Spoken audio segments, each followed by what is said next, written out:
tomorrow night, you're going to be, a different guy. We're going to see a different guy. How much does catching that touchdown in that game last week help kind of just settle in, into the season?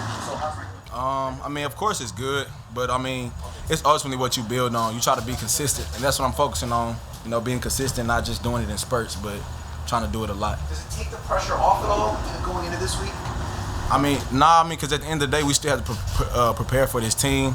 And I mean, it just gives you a good feeling, but I wouldn't say it just completely takes the pressure off because, again, it's about consistency. So you want to go into this week, being successful like we did this past week. Jalen, did you notice how nasty Jordan's block was on that play live? Mm-hmm. And then what did you think watching back? That's what made the play work. Him and, of course, our great offensive line. And, that's why he got paid. So that's, that ultimately what made the play work. How much emphasis is there on blocking from the wide receivers? It's a big emphasis because, we want to be do-it-all receivers, not just catching the ball or, doing our part. But, everybody got to do their 111, and that's on every play. When you guys have a 3-2 advantage on the outside, do you think your ball's coming to you on a bubble every time, or if that's the read? That's the plan. Coach is trying to get us the ball in space, and, you always want to expect the ball, but, when you don't want to just go out there. You also want to read the coverages too, because you kind of have a feeling, if it's 2 over 1 or it's, we have numbers over there. Of course, the ball's, going to that spot. Michael Clay was saying that the first punt, you saved the team yards catching it where you did.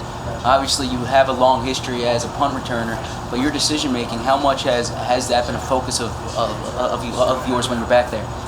It's just part of me, getting comfortable, because last year I did it on and off, then I was hurt, so.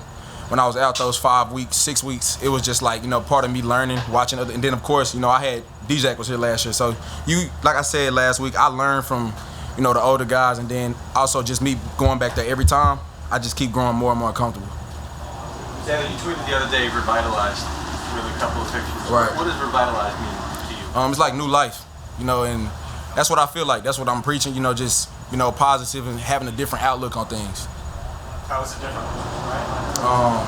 As you see, you got to look at the best in things, because every game is not going to be, what you want it to be. So you just got to look at the best in every situation. And that's what I feel like I'm focusing on, having a clear soul, clear mind, and just going into every week, excited and grateful to be in the position I am. When you look at the game that Jalen Hurts had on Sunday, how much do you think the offense is much more suited for him than when he came in towards the end of last season?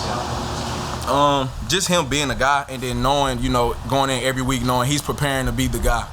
And I feel like that's just part of our connection growing as an offense, and then also him being the great quarterback he is. Is he still walking around quizzing you guys on plays? Every day. What Kyle Shanahan does offensively in San Francisco, is there any similarity to what Nick is trying to do here offensively? I don't know, but I'm sure it's gonna be the same thing every week. Try to get the ball in playmakers' hands and get a win ultimately. Well, what was Nick's messaging this week? Because you guys were so successful. He says it's round 1, though. You can't look back and say we routed this team. You got to get ready for San Francisco. Has he kind of emphasized that a little bit more? Yeah, it's been the same thing. That was round 1. Enjoy it for 24 hours and get back to work. From the outside, big plays are often viewed in terms of air yards, but it seems they're really trying to get you guys yards after the catch. Mm-hmm. As a receiver, what's the key to succeeding in those situations? I say one thing he emphasizes is drop step, catching the ball, getting vertical, and not, bouncing around trying to go east and west. But, it's just the things that they're designing as well to get you in space, and then you can ultimately get that yak. You saw the dance that Devontae Smith broke out in the locker room. Is he kind of coming out of his shell a little bit as far as personality? That's him. Y'all gotta look at it. That's the things y'all don't see. So we see him like that anyway. We see that's Smitty. Y'all see Devontae. We see Smitty. So Smitty's been doing this. He's been doing it. Anything else?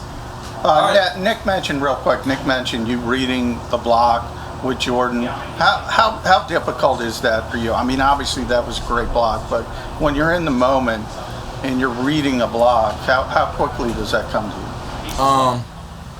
I just think about how many, have you thought about how many bubbles I probably ran in my career? So I feel like it's kind of like an instinctual thing, like you know. So I don't feel like it was just, it's difficult, but you also have to know ultimately where the pursuit of the defense is coming from and how much time you have. Because we have different screens that the timing is different. So you just got to know, and that's part of, film study and also getting in your playbook.